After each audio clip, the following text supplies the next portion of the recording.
શ્રી ગુજરાતીમાં આપ સૌનું ખૂબ ખૂબ સ્વાગત છે। બગુલા ભગત ઉપદેશક વાર્તા। જંગલ વિસ્તારમાં એક બહુ મોટું તળાવ હતું। તમામ પ્રકારના જીવો માટે ખોરાકની સામગ્રી ઉપલબ્ધ હોવાને કારણે વિવિધ પ્રકારના જીવો, પક્ષીઓ, માછલીઓ, કાચબા અને કરચલા વગેરે ત્યાં રહેતા હતા। નજીકમાં એક બગલો રહેતો હતો જેને કામ કરવાનું બિલકુલ પસંદ ન હતું। તેની આંખો પણ થોડી નબળી હતી।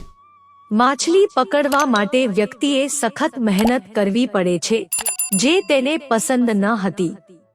તેથી આળસને લીધે તે ઘણીવાર ભૂખ્યો રહેતો હતો।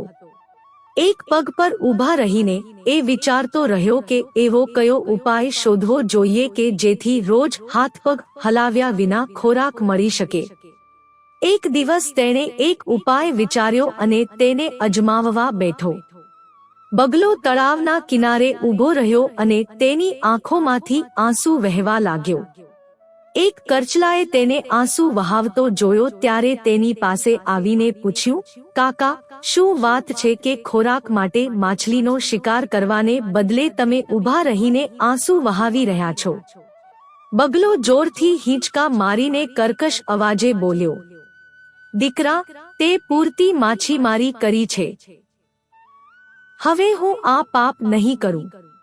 મારો આત્મા જાગી ગયો છે, તેથી જ હું નજીક આવતી માછલીઓને પણ પકડી શકતો નથી।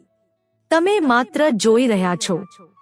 કરચલાએ કહ્યું, કાકા, તમે શિકાર નહીં કરો, કંઈ ખાશો નહીં તો તમે મરી જશો નહીં।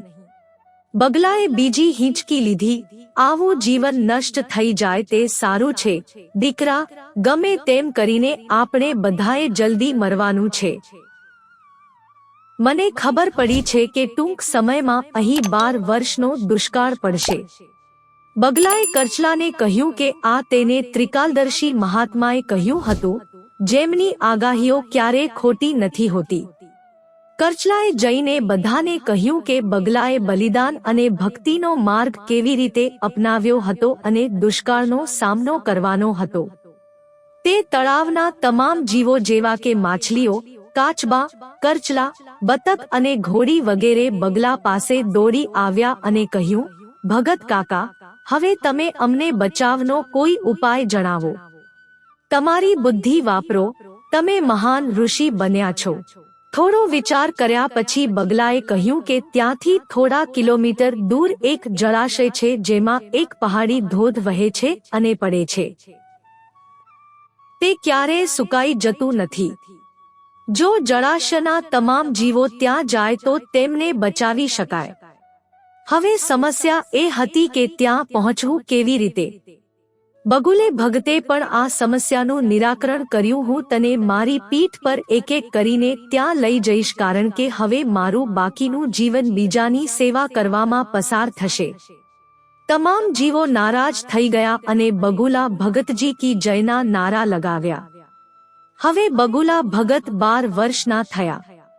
દરરોજ તે કોઈ પ્રાણીને તેની પીઠ પર લઈ જતો, તેને થોડે દૂર એક ખડક પર લઈ જતો, તેને ખડક પર ફેંકતો, તેને મારીને ખાઈ જતો। ભગતજી જ્યારે પણ મૂડમાં હોય ત્યારે 2 ફેરા લઈ 2 પશુઓને મારી નાખતા। તળાવમાં પ્રાણીઓની સંખ્યા ઘટવા લાગી।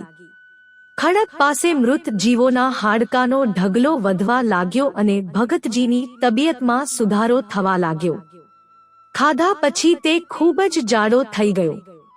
ચહેરા પર લાલાશ હતી અને ચરબીની ચમકથી પીંછા ચમકવા લાગ્યા। તેમને જોઈને અન્ય જીવો કહેશે, જુઓ, ભગતજીનું શરીર બીજાની સેવા કરવાથી ફળ અને ગુણ અનુભવે છે। બગુલા ભગત મનમાં ખૂબ હસતા।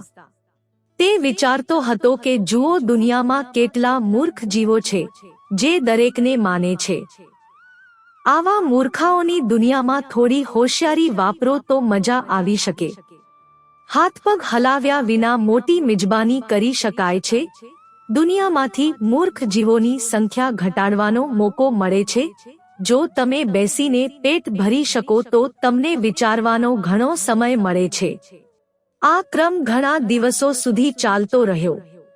એક દિવસ કરચલાએ બગલાને કહ્યું, કાકા, તમે આટલા બધા પ્રાણીઓને અહીંથી ત્યાં લઈ ગયા છો, પણ મારો વારો હજી આવ્યો નથી. ભગતજીએ કહ્યું, દીકરા, આજે હું તને જ ગણું છું, મારી પીઠ પર બેસો. કરચલો ખુશ થઈ ગયો અને બગલાની પીઠ પર બેસી ગયો. જ્યારે તે ખડકની નજીક પહોંચ્યો ત્યારે ત્યાં હાડકાનો પહાડ જોઈને કરચલો ચોંકી ગયો. તેણે હડકંપ મચાવ્યો, આ કેવા હાડકાનો ઢગલો છે! એ તળાવ કેટલું દૂર છે, કાકા? બગુલા ભગત જોરથી હસ્યા અને બોલ્યા, મૂર્ખ, ત્યાં કોઈ જળાશય નથી. હું અહીં દરેકને મારી પીઠ પર લઈ જઈશ અને ખાઉં છું. આજે તમે મરી જશો. કરચલો આખી વાત સમજી ગયો. તે ધ્રુજી ગયો પણ હિંમત ન હાર્યો અને તરત જ જાંબુરા જેવા તેના પંજા વડે આગળ વધ્યો અને તેને દુષ્ટ બગલાની ગરદન પર દબાવી દીધો અને જ્યાં સુધી તેણે પોતાનો જીવ ન ગુમાવ્યો ત્યાં સુધી તેને દબાવતો રહ્યો. પછી કરચલો બગલા ભગતનું કપાયેલું માથું લઈને તળાવમાં પાછો આવ્યો અને બધા જીવોને સત્ય કહ્યું કે કેવી રીતે દુષ્ટ બગલા ભગત તેમને હેતરતો રહ્યો. આ વાર્તામાંથી શું શીખવું? આ વાર્તા આપણને બે મહત્વપૂર્ણ પાઠ પણ આપે છે. એક, તમારે બીજાની વાત પર આંધળો વિશ્વાસ ન કરવો જોઈએ. તમારે પહેલા વાસ્તવિક પરિસ્થિતિ વિશે જાણવું જોઈએ. શક્ય છે કે બીજી વ્યક્તિ વાર્તાઓ બનાવી રહી હોય અને તમને આકર્ષવાનો પ્રયાસ કરી રહી હોય. 2, અત્યંત મુશ્કેલ પરિસ્થિતિઓ અને મુશ્કેલીના સમયમાં પણ વ્યક્તિએ પોતાનો ગુસ્સો ન ગુમાવવો જોઈએ અને ધીરજ અને બુદ્ધિથી કામ લેવું જોઈએ. મિત્રો, જો તમને વિડિયો પસંદ આવ્યો હોય તો લાઈક કરો, શેર કરો અને અમારી ચેનલને સબસ્ક્રાઇબ કરશો જેથી તમને આવા નવા વિડિયોની નોટિફિકેશન મળતી રહે અને તમારો જીવન સુખી અને સરળ બની જશે. વિડિયો જોવા બદલ તમારો ખૂબ ખૂબ આભાર.